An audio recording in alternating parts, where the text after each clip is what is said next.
Today, we're talking about a woman who didn't just build a brand, she literally invented herself from the ground up.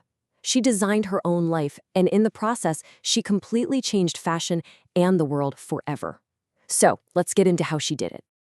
You know, this quote right here, it's everything. It's the key to understanding who Coco Chanel really was. This wasn't just some clever thing she said. Nope, this was her mission statement. She basically looked at the life she was given, hated it, and said, I'm designing a new one.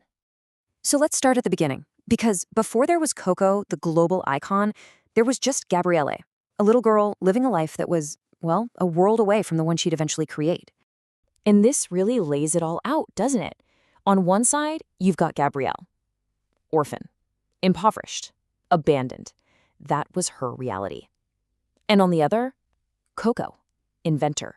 Confident. Unforgettable. That was her creation. This wasn't just, a simple name change.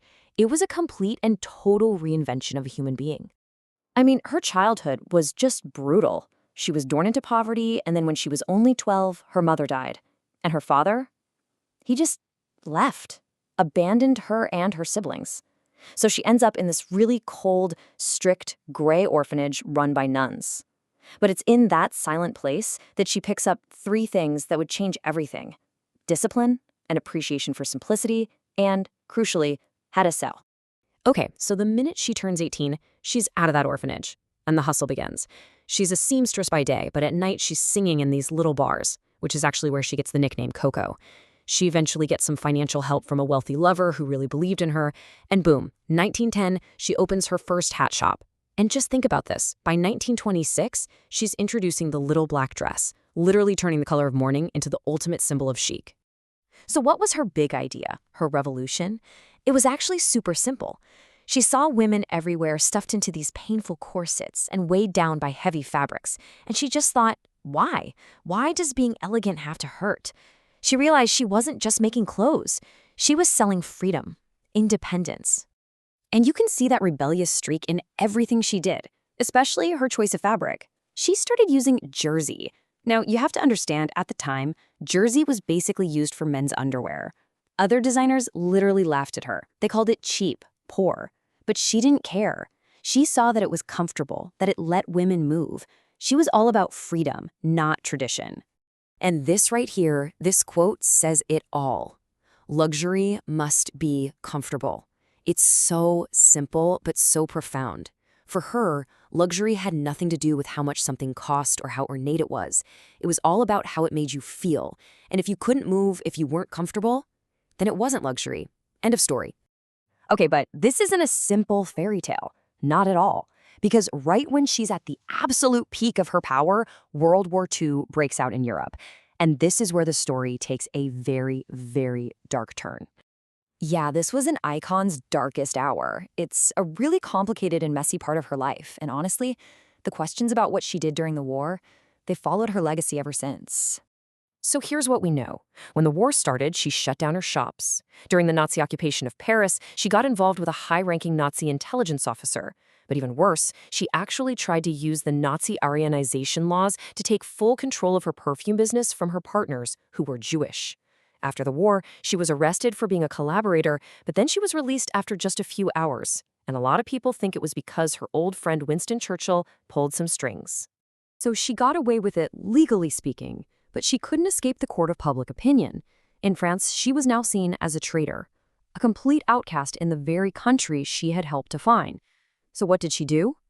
For the first time, Coco Chanel ran. She fled to Switzerland and basically disappeared for almost 15 years. And for 15 years, the fashion world just moved on without her. You had new designers, like Dior, taking over. Chanel was a ghost, a thing of the past.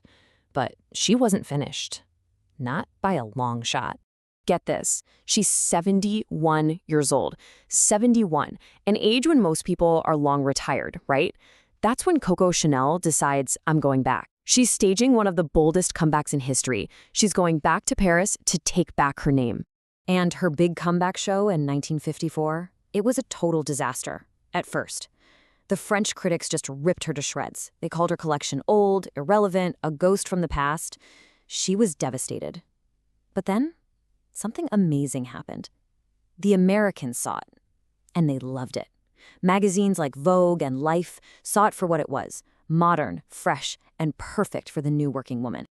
And the star of that comeback was, of course, the Chanel suit. I mean, just look at the genius here. Every single detail had a purpose. The jacket is collarless, so you can move your head freely. The skirt is straight, so you can actually walk, not just shuffle along.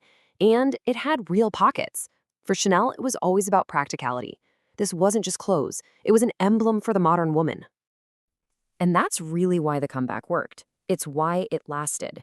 While everyone else was chasing trends that would be gone in a few months, Chanel was all about timeless style. She wasn't designing for a season, she was designing for a lifestyle. And from that point on, she never stopped. She worked relentlessly, right up until her death, and rebuilt her empire to be bigger and more powerful than it ever was. She cemented a legacy that is obviously still incredibly powerful today. I mean, just think about it for a second. The little black dress, Chanel No. 5. These still sell a bottle of that every 30 seconds. The tweed suit, the logo, the pearls, all of it. All these iconic things came from the mind of one woman who started with absolutely nothing. And it's still the DNA of the brand today. She passed away in her suite at the Ritz when she was 87, and true to form, she had been working the day before. Now, the brand easily could have died with her, but in 1983, they made a genius move. They hired Karl Lagerfeld.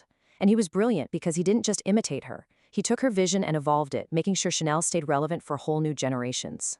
So in the end, what she left behind was so much more than a fashion brand. It was a philosophy, a set of laws for life, really.